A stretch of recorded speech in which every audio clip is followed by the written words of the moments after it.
안녕하세요. 말씀과 함께 기도. 오늘은 99일차 요한계시록 7장부터 8장까지 우리 말씀 가이드 시작하도록 하겠습니다. 7장은요, 첫 번째 주제가 제가 이제 하나님의 보좌에서의 찬양 이렇게 써놨는데 6장 마지막 절, 그러니까 17절의 말씀이 뭐냐면 진노의 큰 날이 이르렀으니 누가 능히 서리요라는 아주 엄중한 질문이었잖아요. 여러분, 하나님의 진노의 큰 날입니다. 우리도 굉장히 가슴 떨리는 말씀 아닙니까? 정말 누가 그것을 감당할 수 있겠는가? 근데 여기에 대한 대답이 7장에 나와요. 살아계신 하나님의 인으로 인침받은 이들이 서게 된다라는 것입니다. 이게 인치다는 말이 원문의 뜻도 그렇지만 이게 도장을 받다 이거 아닙니까? 그러니까 하나님이 도장 찍어주신 분들이 있대요. 그 사람들은 능히 서게 된다는 것입니다. 그래서 두 가지 정도 먼저 살펴보겠는데, 첫 번째, 우선 요한은요, 하나님의 인을 받을 때까지 심판의 바람을 붙잡아 놓는 임무를 맡은 네 천사를 보게 됩니다. 1절에 보니까 이 일 후에 내가 네 천사, 그러니까 네 명의 천사입니다. 네 명의 천사가 땅 네 모퉁이에 선 것을 보니 땅의 사방의 바람을 붙잡아 바람으로 하여금 땅이나 바다에나 각종 나무에 불지 못하게 하더라. 그러니까 그 당시의 세계관을 좀 이해할 필요가 있겠습니다. 그 당시에는 이제 지구가 네모나다고 생각했습니다. 그러니까 직사각형. 그러니까 이제 네 귀퉁이가 있을 거 아니에요. 그래서 네 천사가 바람을 붙잡고 있는 것 이렇게 보게 되었다라는 것입니다. 그래서 여러분, 하나님은요, 그 당시에 사람들이 이해하는 관점에서 말씀을 주시는 거예요. 그러니까 우리 하나님이 얼마나 감사합니까? 하나님의 그 섬세하심. 만약에 지금에 아마 우리가 이러한 계시를 받는다 그러면 하나님께서 그냥 그 지구 전체를 그냥 보여주시고 거기에 붙잡고 있는 천사를 보여주셨겠죠. 어쨌든 근데 여러분 6장 13절에 보면 그 여섯째 인을 떼실 때 이제 이런 일이 나오잖아요. 하늘의 별들이 무화과나무가 대풍에 흔들려 설익은 열매가 떨어지는 것 같이 땅에 떨어지며, 그러니까 대풍, 영어 성경에는 스트롱 윈드라고 되어 있는데 말 그대로 거대한 바람입니다. 그냥 힘센 바람이 부는데 그 바람이 불어서 다 무너질 줄 알았는데 붙들어 주시는 하나님의 역사가 있다라는 것입니다. 그러니까 이렇게 붙들어 주는 지켜주시는 것은 도대체 누구 때문에 그렇겠습니까? 심판을 받아야 될 세상 때문이겠습니까? 하나님의 백성들 때문이겠습니까? 하나님의 백성들이죠. 그래서 하나님께서 바람 불지 못하도록 붙잡아라. 그래서 네 천사가 땅 사방의 바람을 붙잡고 있는 것을 일단 보여주셨고요. 두 번째, 앞서 말씀드린 것이 이제 확실해지는 건데, 심판은 성도들을 향한 것이 아니다라는 것입니다. 2절과 3절에 보니까 또 봄에 다른 천사가 살아계신 하나님의 인, 그러니까 도장이라고 그랬죠. 해 돋는 데로부터 올라와서 땅과 바다를 해롭게 할 권세를 받은 네 천사를 향하여 큰 소리로 외치르되 우리가 우리 하나님의 종들의 이마에 인치기까지 땅이나 바다나 나무들을 해하지 말라 하더라. 여러분, 이 자연도요, 사실은 하나님의 백성 때문에 보호하심을 받는다는 사실을 여러분 아십니까? 그래서 심판은 성도들이 한 것이 아니다. 그게 이제 그 유명한 14만 4천 그 이야기 가운데 더 극명하게 드러나게 되는 거죠. 한번 그 주제를 한번 살펴보도록 하겠습니다. 자, 인치심을 받은 14만 4천인데 4절 보겠습니다. 내가 인침, 그러니까 도장을 받은 자의 수를 들으니 이스라엘 자손의 각 지파 중에서 인침을 받은 자들이 14만 4천이니, 제가 원문을 좀 써놨습니다. 원문을 제가 한번 읽어드릴게요. 에카톤 사란타 테스 세리스 킬리아데스 이렇게 읽거든요. 그러니까 이게 에카톤이 100이라는 뜻이고요. 그 다음에 사란타 테세레이스가 이게 44예요. 그 다음에 킬리아데스가 1000이에요. 그러니까 이거 원문 그대로 그러면 144, 1000 이렇게 된 거거든요. 그래서 여러분 이거 많이 들어보셨죠? 그러니까 이거는 144가 12 곱하기 12가 144잖아요. 그러니까 이스라엘의 12지파, 그 다음에 신약의 12제자, 그러니까 구약과 신약을 대표하는 것, 그 다음에 1000이 뭐냐면 그 당시의 세계관에서 1000이 그냥 큰 수를 얘기할 때, 여러분 우리도 조 단위의 재산을 가진 분들이 있을 수 있잖아요. 그러면 조만장자라고 그래요? 억만장자라고 그래요? 그러니까 우리는 옛날부터 억만장자 이렇게 불렀다고요. 억만장자 그러면 돈이 굉장히 많은 사람 이런 뜻이잖아요. 요즘은 뭐 돈 1억은 돈도 아니라고 하는 분도 있지만 어쨌든 간에 그런 개념이라고요. 그러니까 그 당시 이스라엘 유대인들에게 1000이 제일 큰 숫자로 이렇게 딱 다가오는 거예요. 그러니까 완전한 수, 충만한 수 이런 뜻입니다. 이거를 1, 2, 3, 4에서 카운팅해서 14만 4천까지, 그리고 이제 마감 14만 4천 1번째는 탈락, 이게 아니라고요. 이것을 우리가 정확하게 이해할 필요가 있다는 것입니다. 뒤에 또 나옵니다. 자, 그래서 이게 이스라엘 백성을 가리키는 게 아니라는 증거가 뭐냐면 5절부터 8절을 보면요, 이들이 야곱의 자손들이 아님을 알 수 있는데, 이 말씀을 쭉 읽어보면 이제 그 유다 지파부터 숫자가 나오잖아요. 뭐 유다 지파의 인침받은 자가 12,000명이고 루벤 지파에 12,000명 이렇게 쭉 나오고, 그다음에 신천지 같은 이단들은 뭐 여기 지파별로 뭐 이렇게 하고 이렇게 하는데, 진짜 그 하나님의 심판을 어떻게 감당하려고 그러는지. 여기 보면 단지파가 일단 빠져 있습니다. 그죠? 이스라엘 12지파 가운데 단지파가 빠져 있기 때문에 일단 이들은 야곱의 자손이 아니다라는 것을 알 수 있고, 민수기 보면 단지파가 다 포함되어 있잖아요. 근데 단지파가 빠져 있고요. 그렇다고 가나안 땅에서 상속받은 자들도 아닙니다. 왜냐하면 레위 지파가 또 포함되어 있어요. 왜냐면 레위 지파는 원래 그 제사장 계열로 땅 분배해서 제외되잖아요. 그러니까 이것은 뭘 상징하냐면 영적 이스라엘, 즉 교회를 나타낸다라는 것입니다. 그러니까 율법주의 모습은 항상 배제적이에요. 그렇죠? 항상 배제적입니다. 그러나 복음의 본질은 뭡니까? 언제나 포용성을 가지고 있습니다. 언제나 포용하게 되어 있다라는 거예요. 그래서 9절부터 12절이 그 내용인데, 9절에 보니까 이루에 내가 보니 각 나라와 족속과 백성과 방언에서 아무도 능히 셀 수 없는 큰 무리. 이거 보세요. 아무도 능히 셀 수 없는 큰 무리. 그러니까 아까 얘기했잖아요. 14만 4천이 풀었으면 이 뜻이라고요. 아무도 능히 셀 수 없는 큰 무리. 근데 또 신천지 이단에서는 또 이 14만 4천과 또 흰옷을, 여기 흰옷 입었다고 그랬잖아요. 그 흰옷을 입은 사람은 또 굳이 분류를 합니다. 분류를 해가지고 뭐 14만 4천은 왕족이고, 그 다음에 이 사람들은 뭐 흰옷을 입고 있는 뭐 일반 평민 백성들이고, 그러니까 자꾸 성경이 없는 개념을 갖다가 지들 마음대로 그렇게 하는, 그러니까 이단들의 특징이 항상 그렇습니다. 그래서 아무도 능히 셀 수 없는 큰 무리가 나와 흰옷을 입고 손에 종려가지를 들고 보좌 앞과 어린 양 앞에 서서, 여러분 그 어린 양 앞에, 보좌 앞과 어린 양 앞에 일반 백성이 쓸 수 있습니까? 그러니까 14만 4천이나 그다음에 아무도 능히 셀 수 없는 큰 무리나 이게 똑같은 얘기 개념이라는 것입니다.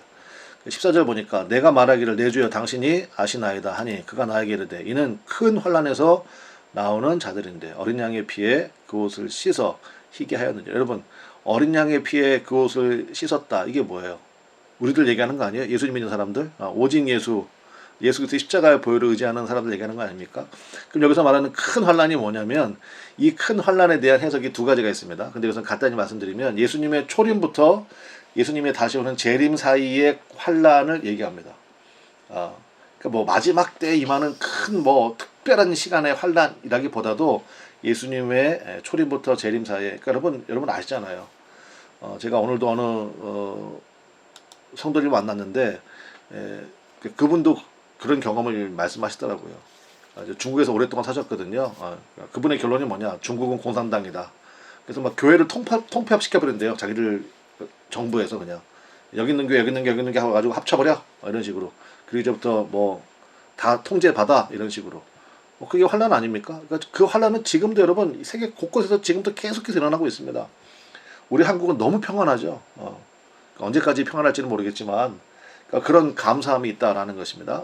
자, 그래서 이제 이해가 되셨죠? 14만 4천은 교회를 얘기한다. 어린 양의 피, 오직 예수 그리스도의 보혈을 의지하는 성도들을 얘기하는 것이다.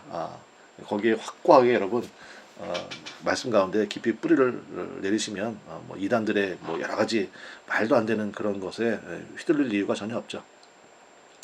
그다음 세 번째, 영원한 안식과 찬양이 있다라는 것입니다. 15절에 보니까 그러므로 그들이 하나님의 보좌 앞에 있고 또 그의 성전에서 밤낮 하나님을 섬김에 보좌에 앉으신 이가 그들 위에 장막을 치시리니, 했고 하나님께서 그들을 보호해 주신다. 함께 하신다. 그러면 장막 치신다 그러면 어떤 느낌이 팍 와야 돼요? 출애굽기. 그렇죠. 하나님께서 그들을 인도하시고 하나님께서 성막 가운데 그들 가운데 임재하심을 보여주셨잖아요.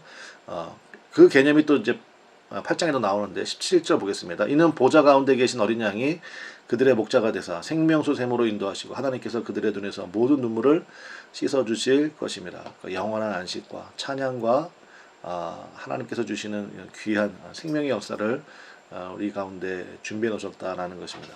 그래서 요한계시록은 소망의 책입니다. 자, 8장으로 한번 들어가 보도록 하겠습니다. 8장에 들어가면, 자, 성도들의 기도로 시작된다. 제가 이렇게 주제를 써놨는데 1절 보시면 일곱째 인을 떼실 때 하늘이 반 시간쯤 고요하더니, 여러분 앞서 보셨죠? 그의 성전에서 밤낮 하나님을 섬기고 찬양한다고 했잖아요. 그러니까 성전에서 우리가 할 것은 찬양밖에 없습니다. 그런데 여기 보니까 일곱째 인을 떼실 때 하늘이 반 시간쯤 고요했대요. 그러니까 찬양과 경배가 중단된 겁니다. 왜요? 이어지는 3절 5절에서 알 수가 있는데 뭐냐? 성도의 기도를 듣기 위한 준비 과정임을 알 수 있습니다. 그러니까 여러분, 우리의 오늘의 묵상의 포인트는 여기에 있습니다. 하나님께서는요, 우리의 기도를 잠깐만 전체 다 중지. 아무개가 기도한다. 여러분, 우리의 기도가 그런 역사가 있다고요. 그런 힘이 있다고요. 4절과 5절 보겠습니다. 향연이 성도의 기도와 함께 천사의 손으로부터 하나님 앞으로 올라가는지라. 천사가 향로를 가지고 제단에 불을 담아다가 땅에 쏟음에 우레와 음성과 번개와 지진이 나더라. 제가 이제 노란색으로 표시하는 것만 보십시오. 향연이 성도의 기도와 함께, 그리고 제단불과 섞여서 올라가니까, 그리고 그것을 천사가 땅에 쏟으니까 우레와 음성과 번개와 지진. 그래서 여러분, 성도의 기도가 하나님 앞에 상달되었을 때 이 땅의 새로운 역사가 시작되고 있음을 보여줍니다. 그러니까 즉 성도의 기도에 대한 응답으로 악한 세상에 대한 심판이 시작되는 거잖아요. 그러므로 성도는 재앙 속에서 전혀 두려워할 필요가 없다라는 것입니다. 그렇죠? 이제 이해가 되시겠죠? 성도의 기도에 대한 응답으로 심판이 시작됐잖아요.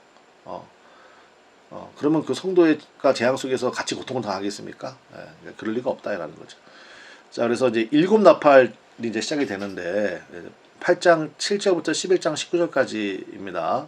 근데 여기 8장에서는 첫째부터 넷째 나팔까지만 나와요. 간단히 한번 살펴보겠습니다. 자,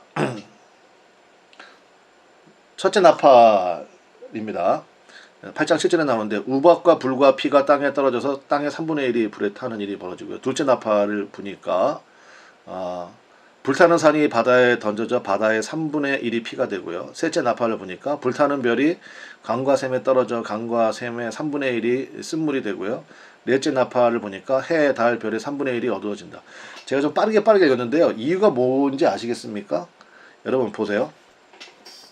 뭐 우박이 쏟아지고, 그 다음에 바다가 피로 변하고, 쓴물, 그 다음에 해가 어두워지고. 그럼 여러분, 성경을 교회를 한 3년 정도 다니신 분들, 주일학 출신들은 더 말할 것도 없고, 그러면요, 이거 딱 읽는 순간에 여러분 곧바로 뭐가 떠오릅니까? 출애굽 사건이 떠오릅니다. 그렇다면 더욱 분명해지는 거죠. 여러분, 애굽에 내려진 재앙은 이스라엘 백성들에 대한 것입니까? 세상의 애굽에 대한 것입니까? 물어보는 제가 부끄럽습니다. 그죠?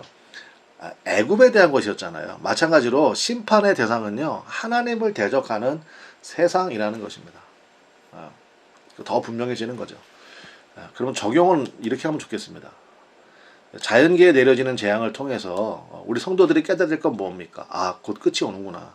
정말 하나님의 말씀대로 시작 알파와 오메가가 되시잖아요. 창조하신 분도 하나님이시고 마무리하실 분도 하나님이세요. 그러므로 우리가 뭐예요? 경각심을 가져야 되겠죠. 무엇을 먹을까, 무엇을 마실까, 거기에 매달려 있으면 안 됩니다. 정말 하나님의 나라를 생각할 줄 알아야 되죠. 그리고 하나님의 말씀이 땅바닥에 떨어져가지고 온갖 이단들로 인해서 갈각이 찢겨진 이 말씀에 가슴을 정말 아파하면서 하나님의 말씀, 참 하나님의 말씀이 들려줘야 저 이단, 저 정말 그 멸망의 자식들이 다 사라질 거 아닙니까? 그런 안타까움이 우리 마음 가운데 있어야 되죠. 그리고 어떻게 하나님 앞에서 내가 살아야 될 것인가, 내가 어떻게 말씀 붙들고 승리할 것인가, 이거를 깨달으라 라는 메시지입니다. 성도들의 기도와 함께 재앙이 시작되고 이 마지막 때가 임하게 된 것처럼 하나님께서는 끝까지 성도들을 보호하십니다.